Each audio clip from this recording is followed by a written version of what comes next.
এটা হচ্ছে আপনার ইন্ডাস্ট্রিয়াল পার্ক আছে না আপনার ফুলবাড়ির দিকে, সেখানে একটা আপনার ফ্যাক্টরি আছে। ওই ফায়ারউড, ডাস্ট ফায়ারউড যেগুলো থাকে সেগুলোর মধ্যেই আগুনটা লেগেছিল। কটা গাড়ি এসছে?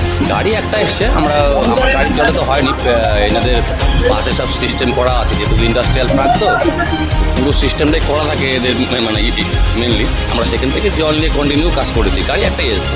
ক্ষয়ক্ষতি বলতে অ্যাকচুয়ালি মেশিনারি কিছু ড্যামেজ হতে পারে জল থেকে, আর এদের যে সবই তো মানে ফায়ার উড আর ফায়ার ডাস্ট, সেগুলোর ভ্যালুয়েবল তো বলতে হবে না, সেগুলোই আগুন লেগেছে একটা পার্টে লেগেছে, পুরো জন্য একটা মোটামুটি একটা পার্টে লেগেছে। আমাদের নিয়ার অ্যাবাউট 4:45 মতো। কি নাম আপনার? Station officer Rajib Kumar Kundu, Phulbari fire brigade. আপনারা যখন এখানে